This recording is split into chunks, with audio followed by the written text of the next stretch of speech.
Namo Bhagavate Ramakrishna. Om. Salutations to Bhagavan Ramakrishna. Welcome to the 16th class of the series on Unpacking Yoga. We have titled this a recap. We are going to recap some of the salient features in the 15 classes we've already had. Now, this Unpacking Yoga teachings and practices, if some of you have gone through it diligently, I'm sure it's going to help you as well as help the world.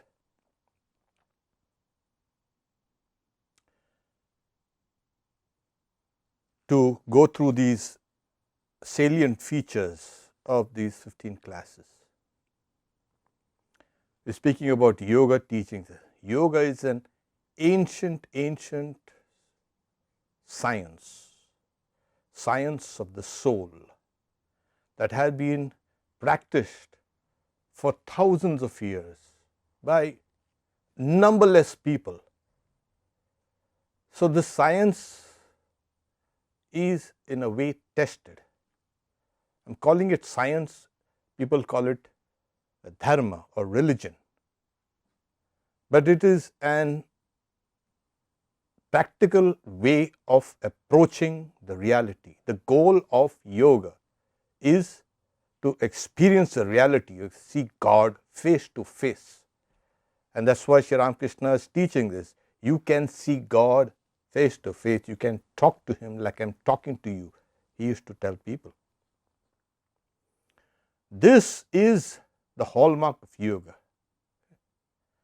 Now, briefly, yoga, and I know it's pronounced yoga in many places, but it's really yoga. So, doesn't matter if it's an elongated R. It has two meanings. One is to join, from where the English word yoke has come. To be united is yoga. The second meaning, which principally the yoga aphorisms uses it in the sense of concentration, ultra concentration, called samadhi. Now, people have some queer ideas about samadhi. Samadhi is real concentration, and in that state can see that everything becomes perfectly still. So the yoga aphorisms describe yoga as the stopping of all the mental waves in the mind, stopping the mind waves in the mind. As we have seen, the definition, yoga chitta vritti nirodha. Nirodha is kind of the control, stopping of it. When you can perfectly control those waves in the mind, the universe disappears for you. Your body disappears for you. And what remains is just the reality. And this reality is experienced in a very intense way, free from the intermediary of the mind and the senses and the body. As it is said, direct perception. Your soul experiences the super soul or the supreme soul. And this knowledge that comes from yoga is free from error or doubt. This knowledge is perfect, complete, and infinite. So that's the reason why this yoga as a science, as a religion, as a philosophy has been so intensely studied, and even today humanity is getting itself cognitively eligible to practice this. And that's one of the reasons why it's great proliferation, it's great spread in all cultures, because it's not culturally kind of defined. It's meant for everybody because it's based on the real nature of the person, the individual, and the real nature of the mind. Talking about the mind, can everybody be perfect yogis? Well, everybody can, but it depends on where you begin. There are qualities of the mind. The first and the lowest quality of the mind is something called extreme restlessness. And this is what most people have, the extreme restlessness. It's just that turbulence just cannot be curbed by any means. And this extreme turbulence of the mind, the restlessness, later on gives us not only mental restlessness, but diseases, and it leads us to abnormal behavior. The second type of mind is the darkened mind, the mind that's only bent on harming and hurting people. It's extremely lazy and selfish, and it only seeks to live in that ignorance. So that's called, the first one is kshipta, second is mood, technical terms. Then we have something called the vikshipta, that is, it alternately, the mind is restless and calm. Most of the spiritual aspirants for yoga or for religion, I think, have this type of mind. So we are restless at one point, and then something we see or hear or something touches us deeply, and we become so calm. And that calmness, you can know it, you feel elevated. And that's what this type of mind is. The fourth type of mind, or the fourth quality of the mind, is concentrated. It's called one-pointedness, ekagrata. So the mind is extremely one-pointed. When it focuses on a particular thing, it stays focused for as long as you want it to stay focused, not on external things, but inside, because it becomes extremely difficult. Yeah, it's easy to focus on an objective, you can say knowledge outside, or an object. Suppose you are playing chess, or you can say playing tennis or something like that. You are extremely focused, but the focus is within a range of movements. In this case, there is no range of movements. It's like you shoot an arrow, it hits the bullseye and stays, the arrow stays there till it is pulled out. That's the difference between external and internal one-pointedness. And the last is this blissful,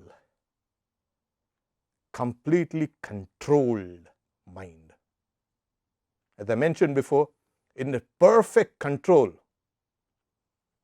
everything vanishes except the reality.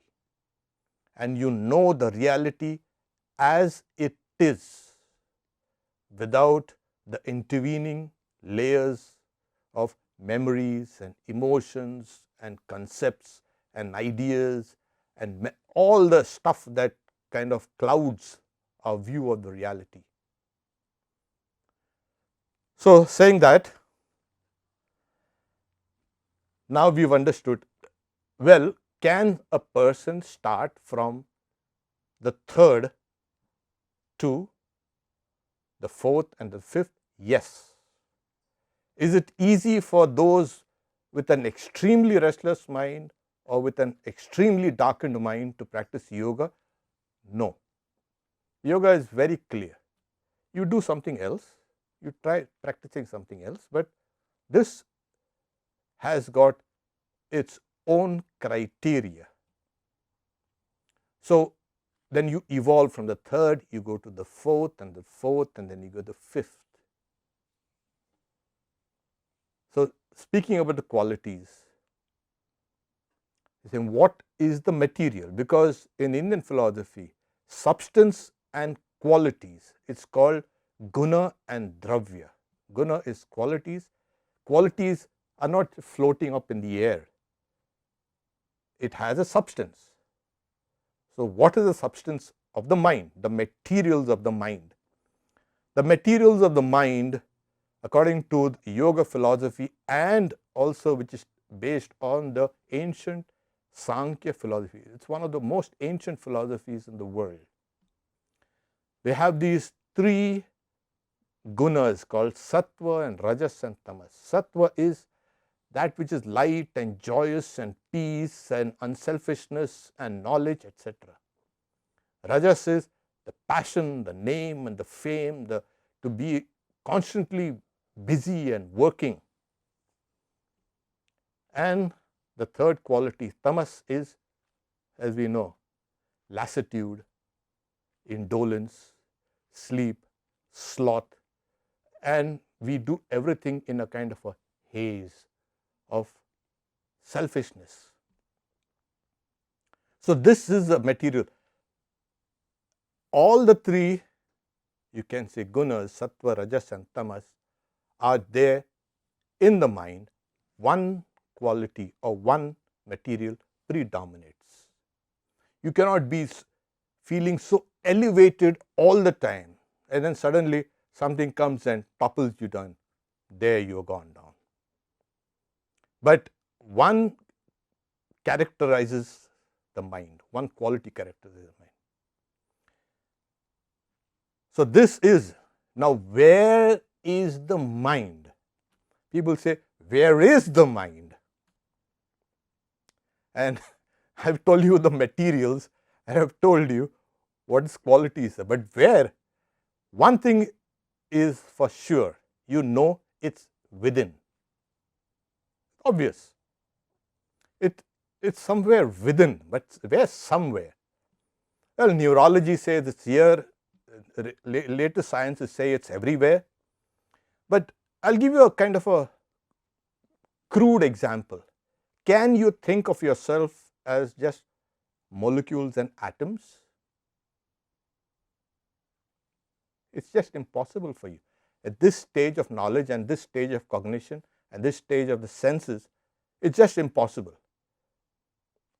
So these atoms and molecules with their laws, weak and strong forces and gravity and electromagnetism are real, working in this body, but we are not aware of it. And if such a thing is existent here and yet we are unaware, that means our instrument to perceive that is not yet clean, it's not yet refined. As you keep on refining your mind, you will be able to perceive the mind perceiving the mind. So the mind occupies a part of what is called a subtle body, that this is the body within. Okay? And this cannot be seen until and unless your own perception becomes extremely subtle. And like I said, like you can see molecules and atoms and they are defined and all the electrons and neutrons and protons and all the elements. But you need a separate instrument to catch that atoms. And then there are these subatomic particles. It's even worse there. All the very quarks. They are still there. And then you have something even deeper, it's just called energy. Well, but I don't feel it. You may not feel it, but it's what's giving you life and impelling you. So it's a kind of a crude example, but it highlights the point that as you keep on thinking of yourself deeper and deeper and deeper, you will come and in touch with all these forces that are working within. So the mind is subtle, and this subtlety is what impels. So that being said, I think we can go through some of the tools for yoga that I have been mentioning in these 15 classes. The first and the biggest, you can say, resource that you have is prayer. Prayers are extremely, extremely important, because you're opening yourself up to all the good forces, to divine grace. And as prayers become more and more intense, and how do they become intense? For instance, when you pray for others, the prayer becomes intensified. When you have a specific goal to ask for, you ask God or the gods, and you want to do this, is you resolve. Then, as one of our classes I've mentioned, that you've got to resolve. I am going to, at this point of time, sit down and meditate and not thinking of anything else. You pray. This is what you have, and this must be used. The second thing is a still body. Yeah, we all have a body, and you just can't jump out of yourself. If you, even a rocket scientist will not be able to jump out of it. But you have to use this body as a kind of a stepping stone, a ladder. So you got to keep it perfectly still, and this is what we have dealt with in the posture. So after the posture, what happens is you fix your gaze. Now you have plenty of stuff going on within the body itself. That energy has to be taken up.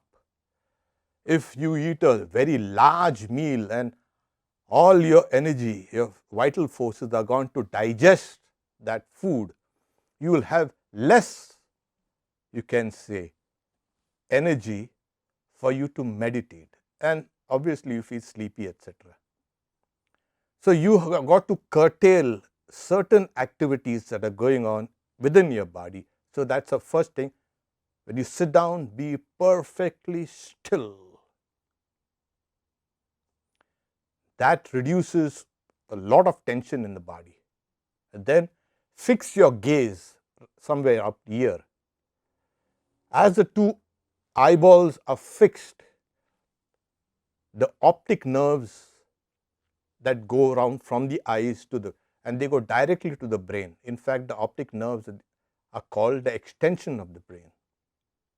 So that goes a long way into reducing all the fluctuations, the mad firing that goes on behind your head. That's where all the visual cortex, visual centers are. So here, so you are going to use an optimum energy to focus on a particular part of the brain, which is, there is a part, well, we call it a part, but neurologists call it differently.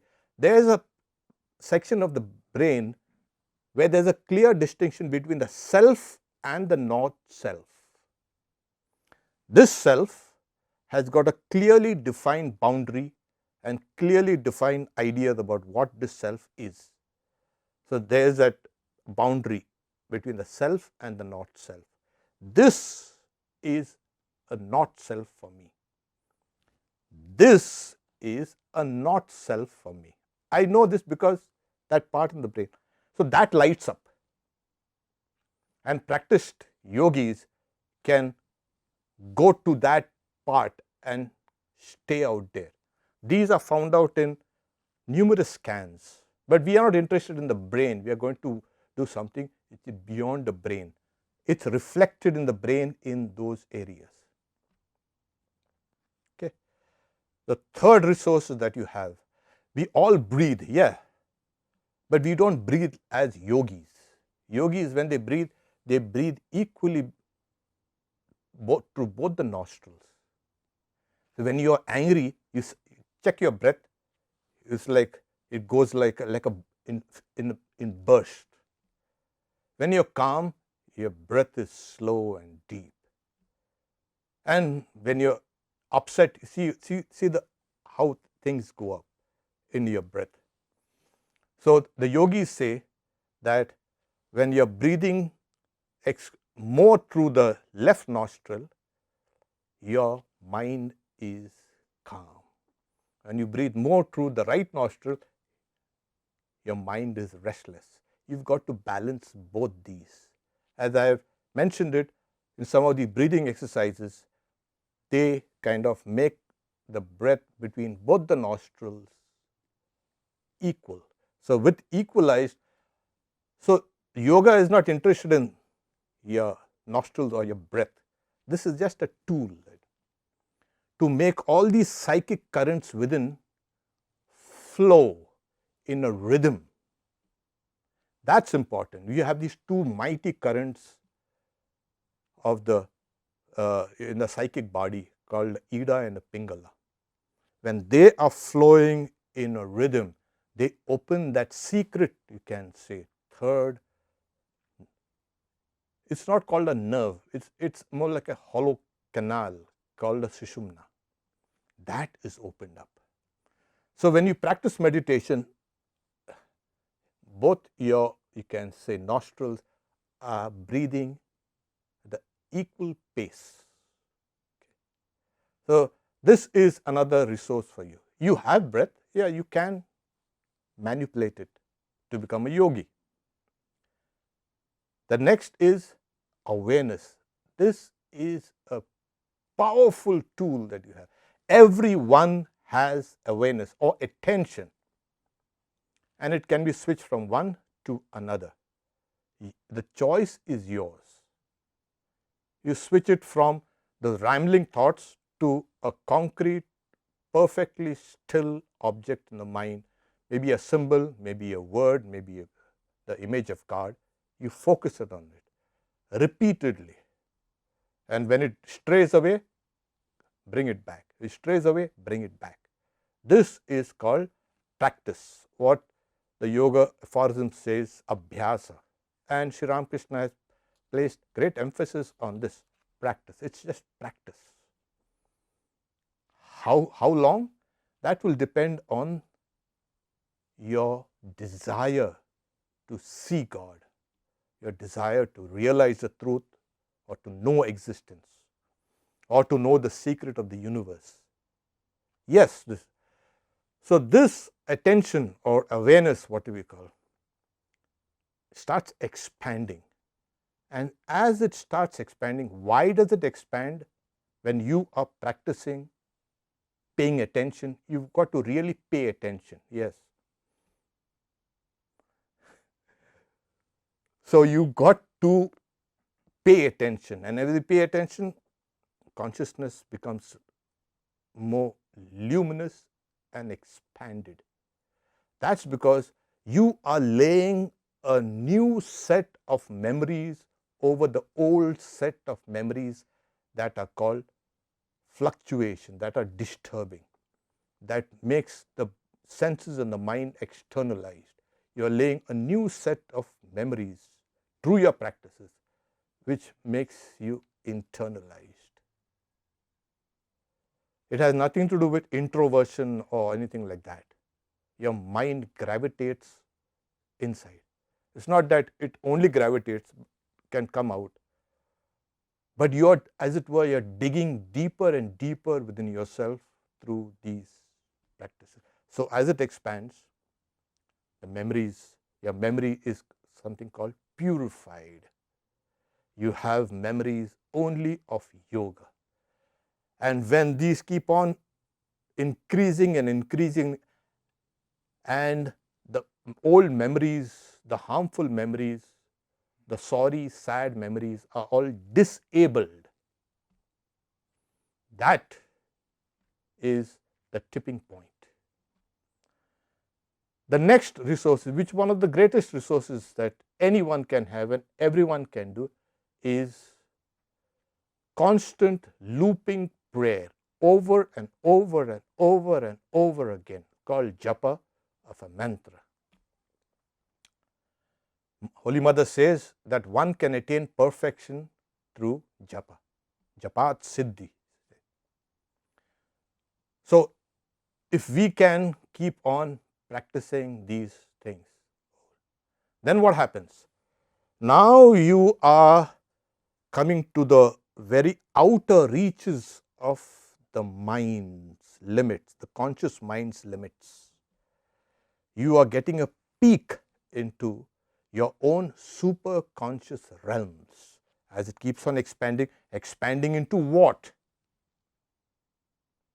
Yeah, everything is expanding. Yeah, the space is expanding and everything is, it's kind of that expansion where conscious mind expands into super consciousness. And this completely revolutionizes your personality.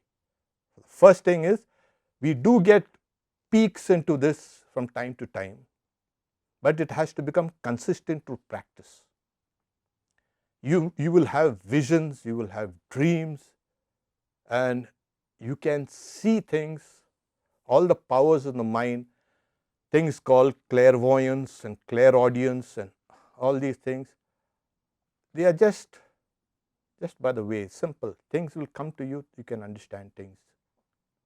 Intuitively, you can understand your intuition. There are two levels of intuition. One is called instinct, which is wrongly called intuition. The subconscious mind is very fluid. It arranges, rearranges, repatterns old memories. And sometimes a new pattern forms and they call it creativity. It's your own stuff that is being played around without your knowledge. The higher intuition is that when you enter into the realms of the superconscious. So you are made of three layers of the mind: the subconscious, the conscious, and the superconscious. It's you, but you're not aware of it. But it makes itself felt now and then. It bangs you. But it's nothing cruel or kind of startling. It brings great energy and a new outlook on life. You're completely changed by that. And the last of all is, as we say, as it expands and it's concentrated, perfectly concentrated there, everything becomes still. And in that perfect stillness, which the example given is like a lamp burning in a windless place, does not flicker. So individual existence, when it becomes still, merges into this universal, you can say, consciousness. You feel yourself as a part of the whole. Or if you have had an attitude, have an attitude of devotion. I am a child of God. So slowly these lines of division are obliterated.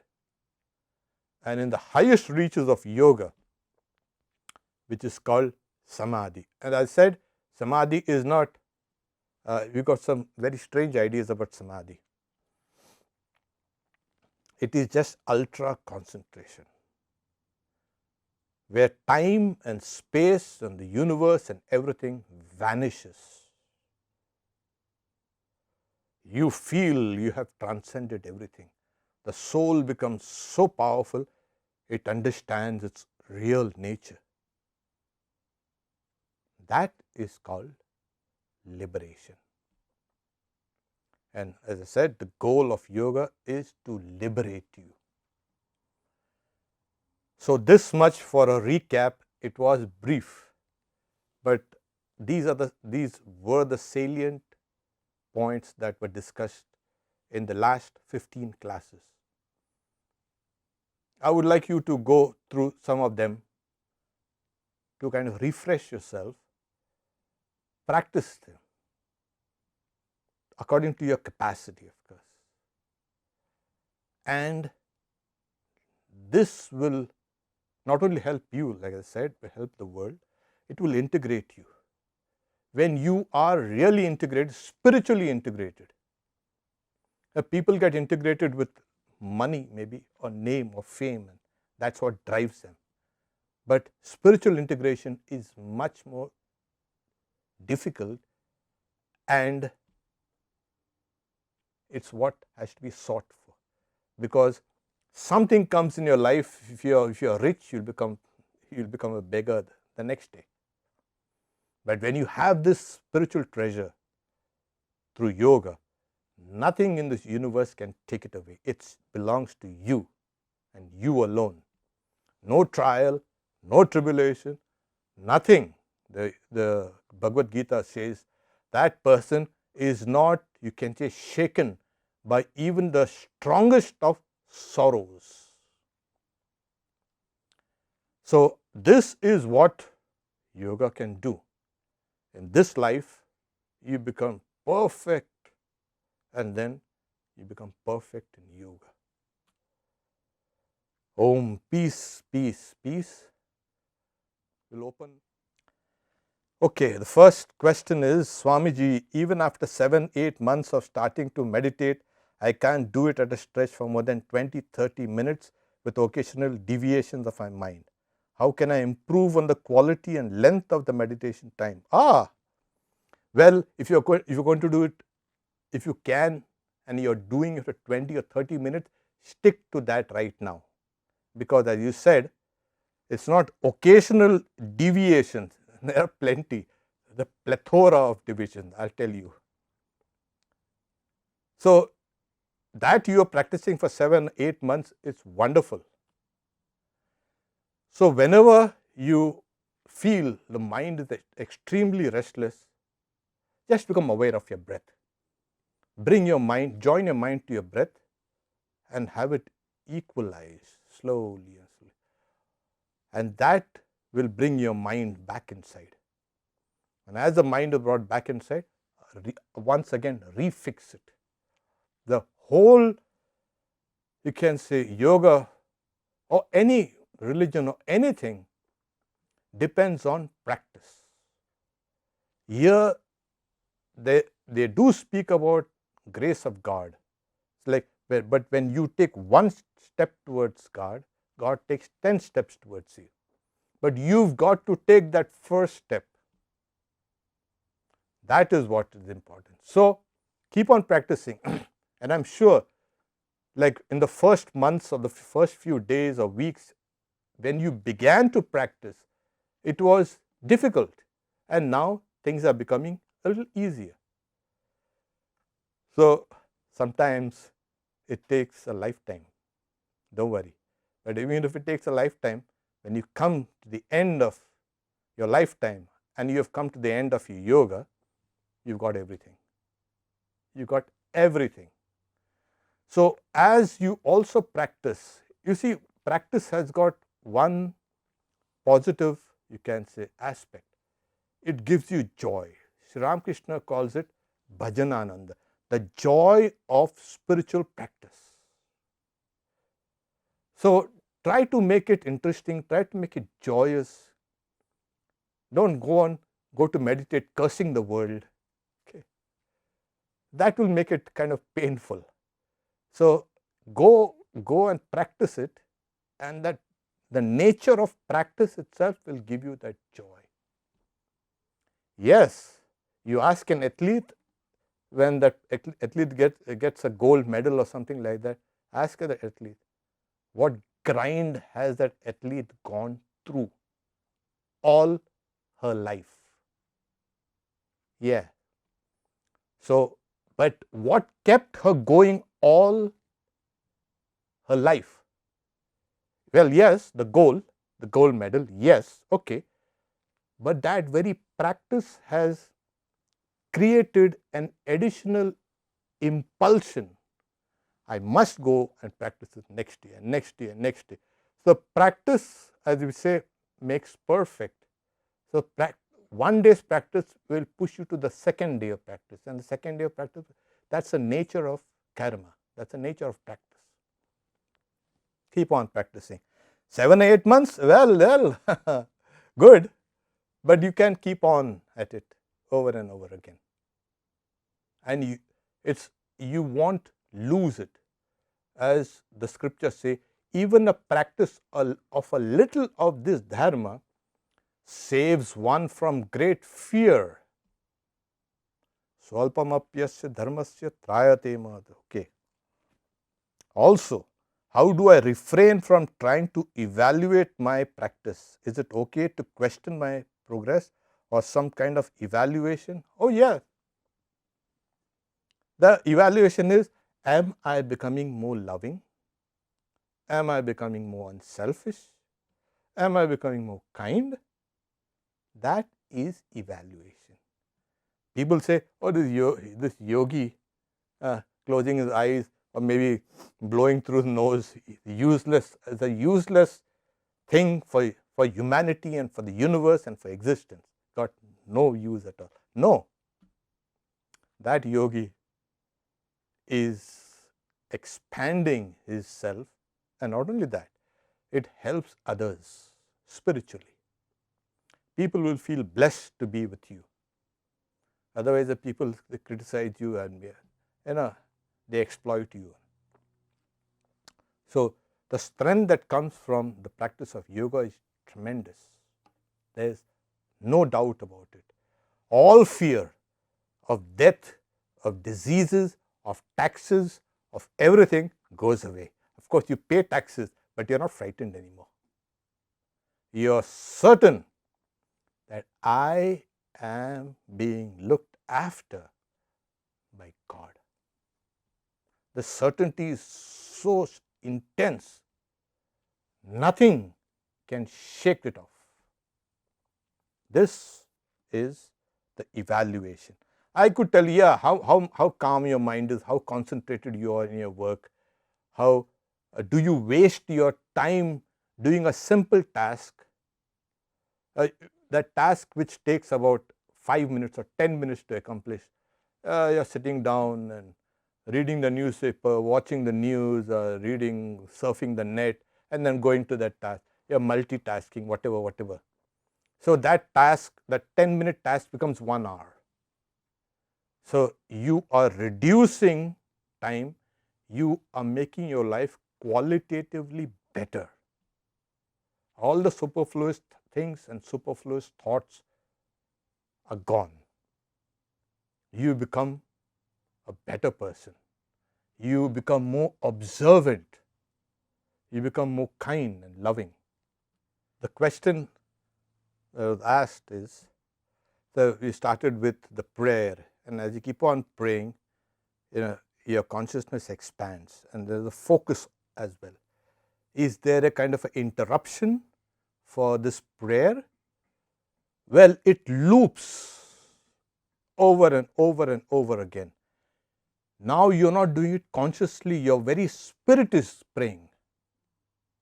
Okay. At a deepest level, the prayer becomes silent. Then when you come out of that state, once again the prayer, as it were, leaps out of that. So in the deepest levels of the mind, prayer stops. At the deepest level of the mind, the consciousness of yourself as an individual also stops.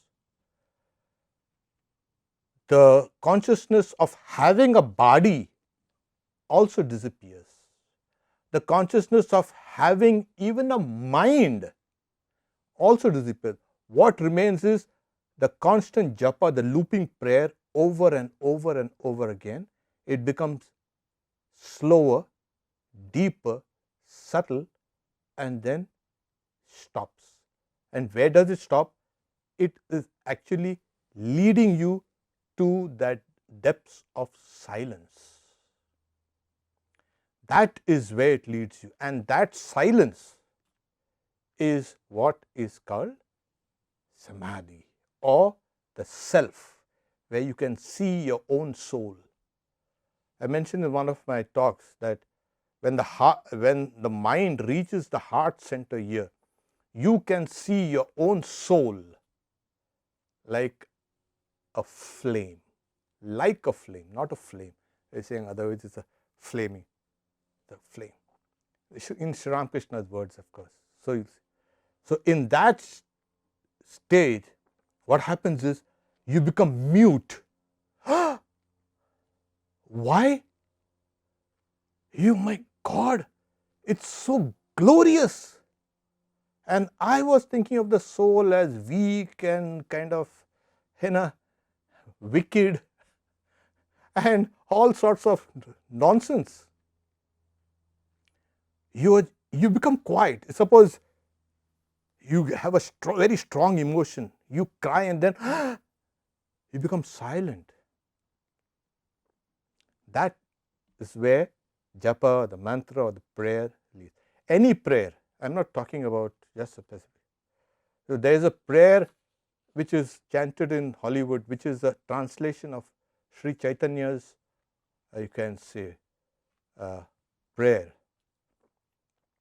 Various are thy names, O Lord, and each and every name thy power resides. No times are set, no rites are needful for chanting of thy name. So vast is thy mercy. There it is. So how huge is my wretchedness that I cannot find time to pray. So prayer, as I said, it's the first tool that you have. And I said, first, that is the greatest. So you end up where you start. So you start with the prayer and everything, and then ends with that prayer. Okay. So thank you all very much.